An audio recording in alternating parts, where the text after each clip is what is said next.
कि हमारा जो आज का यूनियन बजट पार्लियामेंट में 2026 और 27 पेश किया गया, हमारी honourable finance minister ma'am Nirmala Sitharaman ji ने जो पेश किया, वो वाकई में एक लाजवाब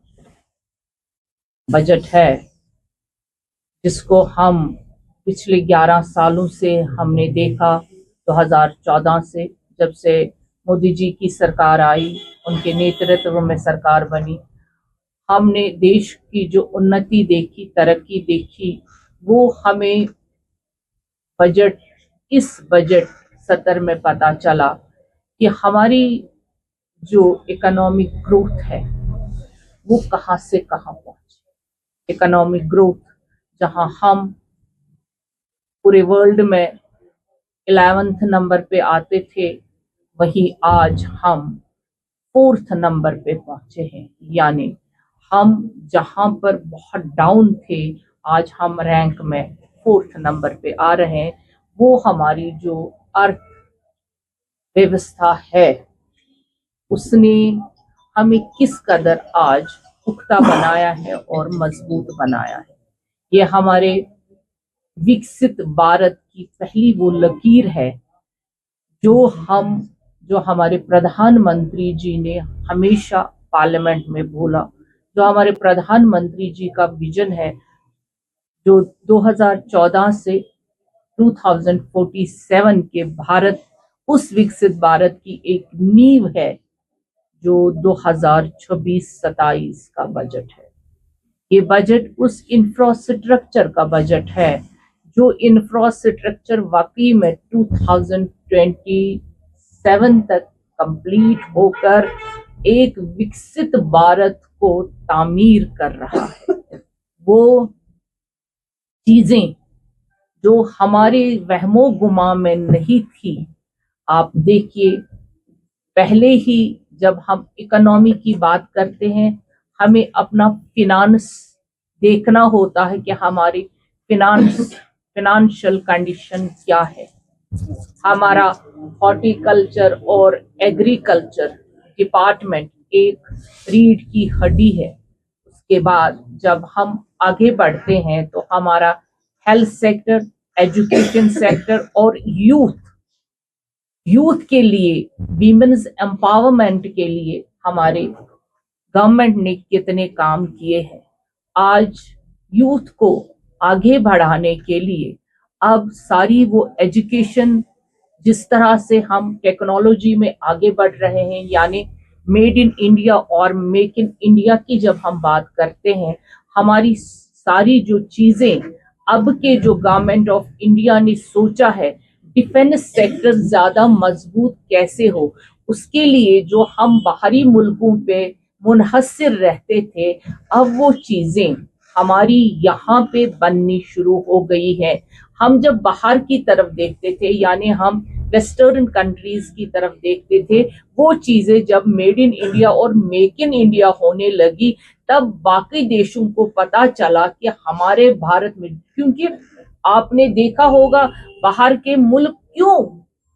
आज हिंदुस्तान के पैर पकड़ रहे हैं, हमारे भारत के प्रधानमंत्री जी के पैर पकड़ रहे हैं कि हमारे साथ बिजनेस डील्स कर लीजिए। दैट इज वाई कि जो हमारा असल में मकसद है अपने देश को मजबूत करना, हमारा जो इकोनॉमिक वैल्यू है और इकोनॉमिक कंडीशन है, वो आज उन कंट्रीज के बराबर हो रहा है जो अपने आप को डेवलप्ड, या हम दुनिया में जिनको डेवलप्ड कंट्रीज कहते हैं, जिनको फर्स्ट दर्जा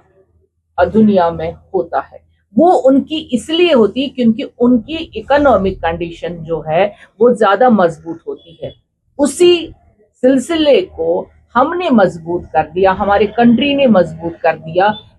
जबकि हम 11 नंबर पे थे, आज हम 4थे नंबर पे हैं। जो 226 का बजट है, जो 1 फरवरी 2026 को ये मोदी जी के नेतृत्व में जो फिनांस मिनिस्टर साहिबा ने पार्लियामेंट में पेश किया, उसमें देखिए आज फर्क क्या है। अगर हम अपनी स्टेट को ले लें तो हमें पिछले बजटों से इस यूटी को बहुत ज्यादा पैसा मिला। वो इसलिए मिला कि यहाँ के टूरिज्म, यूथ और बाकी इंफ्रास्ट्रक्चर को सही किया जाए। अगर हम देखें कि आत्मनिर्भर भारत कैसे बनेगा और हम उसकी तरफ जा रहे हैं, हमने हमेशा ये देखा कि हेल्थ सेक्टर को और जो यूथ एम्पावरमेंट करना है, हमें उसको हमें आगे कैसे बढ़ाना है। आज हम एआई के जमाने में चल रहे हैं और एआई को उसको इंफ्रास्ट्रक्चर की जरूरत है। अब जहां हम ह्यूमन रिसोर्स यूज करते थे और ह्यूमन रिसोर्स को तैयार करते थे, आज हमें अपने यूथ को उस एआई के लिए तैयार करना है। इसलिए जो कॉरिडोर्स हमारी गवर्नमेंट ने इस फाइनेंशियल ईयर में 226 और 277 में खोल दिए हैं, आप देख लीजिए कि जहां हम जापान और बाकी फॉरेन मुल्कों में देखते थे कि सबसे फास्टेस्ट ट्रेन, यानी जिनको हम बुलेट ट्रेन भी कहते हैं, अब उनके लिए यहाँ अलग कॉरिडोर्स यानी अलग इंफ्रास्ट्रक्चर फास्टेस्ट ट्रेन के लिए खोला जा रहा है। और उसके लिए आप देखिए किस तरह से सड़कों का जाल बिछाया गया, यानी जो सफर आप 12 घंटे में करते थे और फिर उसके लिए हवाई सफर करना पड़ता था, वो हमारे लिए आसान होता था। लेकिन जो भारत है, भारत के लोग हैं, ये मिडिल क्लास, यहाँ मिडिल क्लास फैमिली ज्यादा रहती है और पॉवर्टी लाइन से भी नीचे रेखा की जो है, नीचे की रेखा है, उसमें भी लोग रहते हैं। उनके लिए सफर आसान करना और उनके लिए बेहतर सफर के सामान पैदा करना, ये इस बजट में खासियत रही। IITs, colleges, medical colleges, universities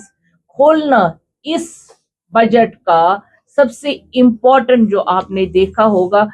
तालीम के लिए ज्यादा जोर देना और आगे बढ़ना। ये सिर्फ इसलिए है कि यूथ जो हमारा मुल्क है, इसमें इसको जवानों का देश कहा जाता है, क्योंकि 25 साल से 45 साल तक यहाँ लोगों का जो औसत है वो पूरा है। आप देखिए एग्रीकल्चर और हॉर्टिकल्चर यानी फार्मिंग, जिसको हम एग्रीकल्चर रीढ़ की हड्डी कहते हैं, उसके लिए इस बजट में मैक्सिमम पैसा रखा गया, ताकि जो आपने देखा होगा जब हम कोविड की मुसीबत से गुजर रहे थे, मुल्क में सारा मुआमला ठप हो गया था, लेकिन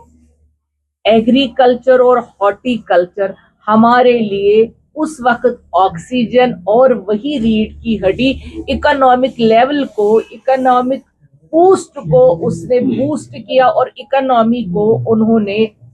नीचे सतर पे आने नहीं दिया। ये हमारी देश की सबसे बड़ी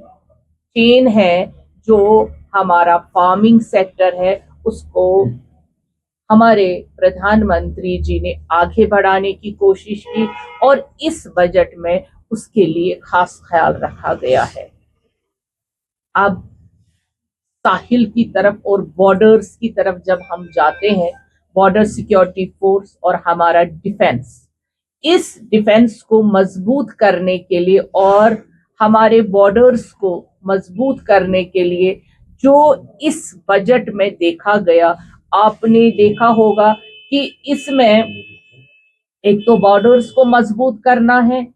अपने देश को मजबूत करना है, और जो साजो सामान है, जो हमने पहले भी बता दिया कि मेक इन इंडिया और मेड इन इंडिया पे जोर दिया गया है, ताकि हम बहुत सारी चीजों में अपने ही देश में उनकी डेवलपमेंट और उनकी मैन्युफैक्चरिंग करके अपने देश के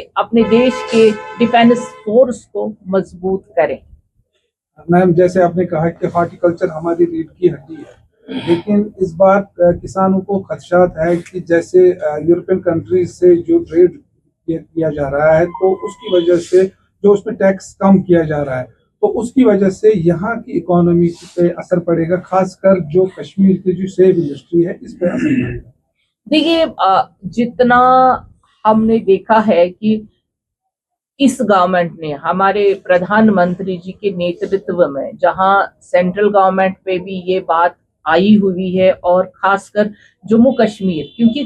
खाली फार्मिंग या एग्रीकल्चर जम्मू कश्मीर में ही नहीं है, हॉर्टिकल्चर यहीं पर नहीं है। हमें इस बजट में, क्योंकि ये यूनियन बजट पे हम तबसरा कर रहे हैं और यहाँ पे सेंटर की बात को जहन में रखकर हम बात करेंगे,